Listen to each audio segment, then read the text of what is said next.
नमस्कार दोस्तों, स्वागत है आप सभी दोस्तों। आज के इस वीडियो में हम बात करेंगे, यदि आप बिहार राज्य के निवासी, अगर आप बाढ़ प्रभावित एरिया से आते हैं, यदि आप खेती बाड़ी करते हैं, यदि आपका खेती है, तो बिहार सरकार की तरफ से जो भी क्षति हुआ फसल का, उसका मुआवजा देने के लिए कृषि इनपुट का ऑनलाइन आवेदन स्टार्ट हो चुका है। ऑनलाइन आवेदन करना चाहते हैं तो आप किसी भी साइबर कैफे यानी कि ऑनलाइन दुकान में जाकर के करवा सकते हैं। साथ ही साथ यदि आप थोड़ा बहुत भी जानकार है तो आप अपने मोबाइल फोन से भी ऑनलाइन आवेदन कर सकते हैं। तो आज के इस वीडियो में हम इसी टॉपिक पे बात करने वाले हैं कि कृषि इनपुट अनुदान आप किस तरीके से अपने मोबाइल फोन से ऑनलाइन आवेदन कर सकते हैं, जिसमें कि आप कैसे रसीद का एंट्री कीजिएगा, कैसे आप जो है अपने परिवार का डिटेल्स ऐड कीजिएगा, फाइल का साइज कैसे बनाइएगा, पूरा लगभग हम ए से लेकर के जेड तक, शुरू से लेकर के लास्ट तक प्रोसेस बताने वाले हूँ। तो इस पूरी वीडियो को अंत तक देखिएगा। मेरा नाम है सुरेश कुमार और आप देख रहे हैं डिजिटल समाधान। पहले आपको अपने मोबाइल फ़ोन में गूगल क्रोम को ओपन कर लेना। गूगल क्रोम को ओपन करने के बाद फिर यहाँ पे आपको सभी को डीबीटी बिहार लिख करके सर्च करना है। जो पहला लिंक दिखाई देगा,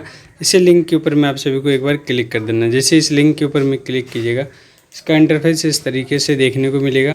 अब यहाँ पे ये पॉपअप मेन्यू आएगा, इसको आपको क्लोज कर देना। जैसे आप इसको बंद कर देते हैं, यहाँ पे जो 3 लाइन दिखाई दे रहा है, 3 लाइन के ऊपर में क्लिक कर देना। जैसे 3 लाइन के ऊपर में क्लिक कीजिएगा, इस साइड में ढेर सारा ऑप्शन दिखाई देगा।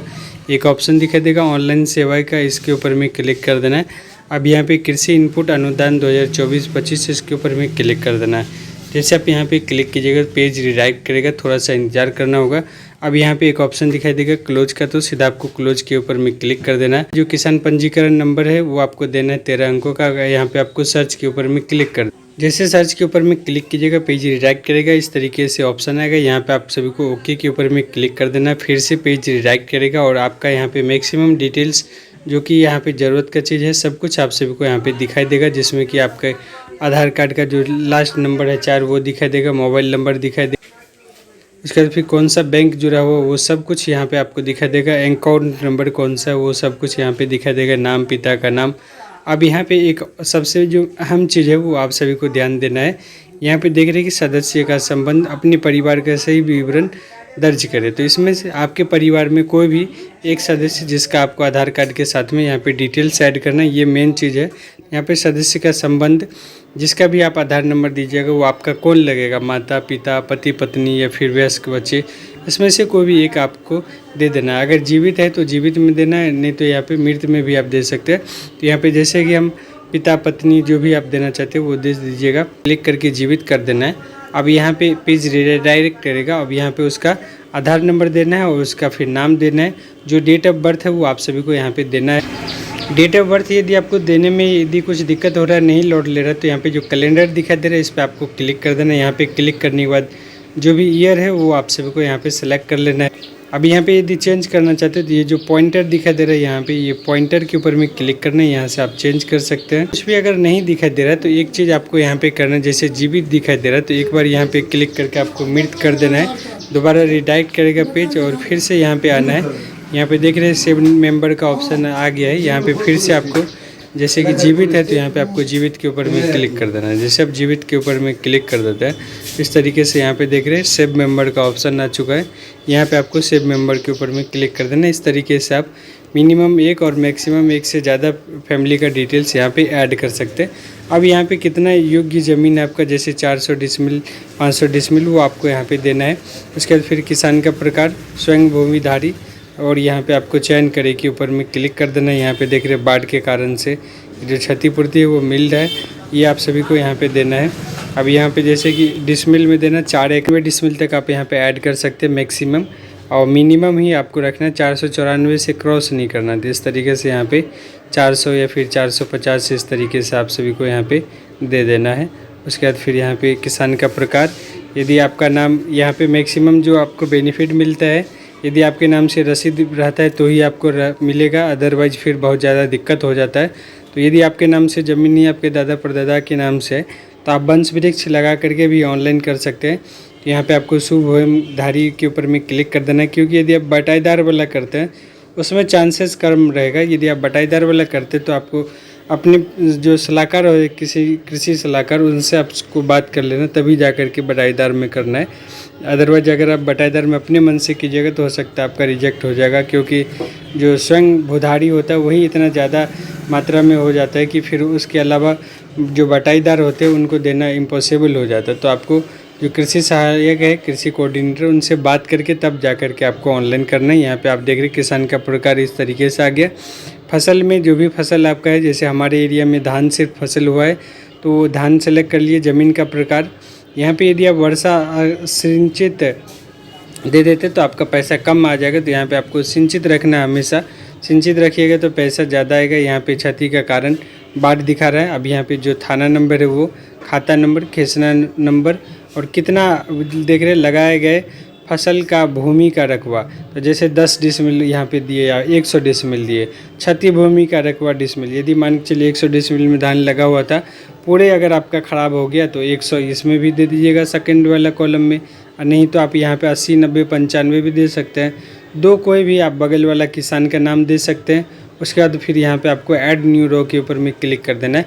इसी तरीके से एक से ज़्यादा खेतरा, जैसे 5, 10, 15, इस तरीके से आपको ऐड न्यू रो के ऊपर में क्लिक करके और जितना भी डिटेल्स है आप सभी को यहाँ पे ऐड कर देना। तो जब यहाँ पे आपका पूरा डिटेल्स कंप्लीट हो जाता है, सभी खाता खेसरा नंबर आप ऐड कर देते हैं, जो बॉक्स है सब पे आपको टिक लगा देना है। जो कैप्चा यहाँ पे क्लिक कर देना है। गेट OTP के ऊपर में क्लिक कर, पंजीकरण में जो भी मोबाइल नंबर जुड़ा हुआ मोबाइल नंबर, उस पर OTP क्या होगा, OTP यहाँ पे टाइप कर देना। उसके बाद वैलिड एंड अप्लाई के ऊपर में क्लिक कर देना। वैलिड एंड अप्लाई के ऊपर में क्लिक करने से पहले सारा डिटेल्स आपको चेक कर लेना, क्योंकि अगर आप एक बार OTP वेरीफाई कर देते तो फिर आपको एडिट करना दिक्कत होगा, परेशानी हो जाएगा। तो सही तरीके से सब कुछ चेक कर लेना। अब नेक्स्ट अगला बारी आएगा जिसमें कि आप PDF अपलोड कीजिए। मोबाइल फ़ोन से किसी भी चीज़ का ऑनलाइन करते हैं, अगर उसमें डॉक्यूमेंट अपलोड करने की बारी आती है तो सबसे मेन चीज़ रहता है कि एक से ज़्यादा पेज है तो उसका हम कैसे स्कैन करेंगे, PDF का साइज कैसे बनाएंगे, ये मेन चीज़ रहता है। तो इस पूरी वीडियो को एंड तक देखिएगा, आपको सारा चीज़ समझ में आ जाएगी कि कैसे आप अपने मोबाइल फ़ोन से PDF साइज बना सकते हैं, कैसे JPG से PDF बना सकते हैं। यदि एक से ज़्यादा रसीद है तो उसको आप कैसे एक में मर्ज कर सकते हैं। तो इस पूरी वीडियो को यदि आप एंड तक देखिएगा तो आप अपने मोबाइल फ़ोन से उम्मीद है कि सही तरीके से ऑनलाइन आवेदन कर पाइएगा। क्या रसीद है तो सबसे क्या करना, आपको अपने मोबाइल फ़ोन में सही तरीके से इसका जो फ़ोटो है वो आप सभी को कैप्चर कर लेना, चाहे वो नया है या फिर पुराना। अगर नया रसीद है तब तो एक ही साइड में सारा चीज़ रहेगा। यदि पुराना रसीद है तो मान के चलिए कि जो खाता खेसरा नंबर 1 से ज़्यादा रहता है, तो वैसे केस में आपका जो पीछे के साइड में रहता है तो उसको भी आपको इस तरीके से फ़ोटो कैप्चर कर लेना है। जैसे आप यहाँ पे देख रहे हैं कि हम यहाँ पे 3 पेज बना लिए। अब जैसे यहाँ पे चौथा पेज है, इस तरीके से जितना भी पेज होगा सभी पेज का आपको क्या करना है, सही तरीके से थोड़ा सा हम अर्जेंट में कर रहे हैं तो आपको फ़ोटो खींच लेना है। फ़ोटो खींचने के बाद आप सभी को अपने मोबाइल फ़ोन में गूगल क्रोम को ओपन कर लेना है, और गूगल क्रोम को ओपन करने के बाद फिर यहाँ पे आप सभी को लिखना है JPG to PDF 300 KB, यानी कि जितना KB तक अपलोड करने का वहाँ पे टारगेट दिया है उतना KB तक आपको यहाँ पे लिख करके सर्च करना। बहुत ही आसान स्टेप में आप सभी को समझाने का कोशिश कर रहा हूँ। यहाँ पे जो पहला लिंक आप सभी को देखने को मिलेगा, इसी लिंक के ऊपर में आप सभी को एक बार क्लिक कर देना है। जैसे आप यहाँ पे क्लिक कीजिएगा, आपके सामने में एक ऑप्शन दिखा देगा सेलेक्ट JPG का, तो सीधा आप सभी को JPG के ऊपर में क्लिक कर देना और आपके मोबाइल फ़ोन में जो भी आप रसीद का फ़ोटो खींचे थे उसको अब बारी बारी से आपको सीरियल वाइज आप सभी को सेलेक्ट कर लेना। तो यहाँ पे देख रहे हैं हम, जैसे यहाँ पे JPG के ऊपर में क्लिक किया, हमारे मोबाइल फ़ोन का गैलरी ओपन हो चुका है। यहाँ पे हमारा मोबाइल फ़ोन के गैलरी दिखाई दे रहा है। अब एक से ज़्यादा जो भी फ़ोटो है उसको इस तरीके से बारी बारी से आप सभी को सेलेक्ट कर लेना है। एक से ज़्यादा जो भी रहेगा, 1, 10, 5, 2, 3। अब यहाँ पे फाइनल डन के ऊपर में क्लिक कर देना है। जैसे आप डन के ऊपर में क्लिक कीजिएगा, इस तरीके के साइड में आइएगा तो जो भी आप फोटो खींचे थे सब आपको यहाँ पे देखने को मिलेगा। एक ऑप्शन देखने को मिल रहा है कन्वर्ट टू PDF, तो सीधा आपको इसके ऊपर में क्लिक कर देना है। जैसे आप यहाँ पे क्लिक कीजिएगा, यहाँ पे देख रहे हैं कि प्रोसेसिंग स्टार्ट हो चुका है, कन्वर्टिंग JPG टू PDF। आपको थोड़ा सा इंतजार करना होगा और आपका जो JPG से PDF वाला प्रोसेसिंग था वो कंप्लीट हो चुका है। यहाँ पे डाउनलोड PDF का ऑप्शन दिखाई देगा।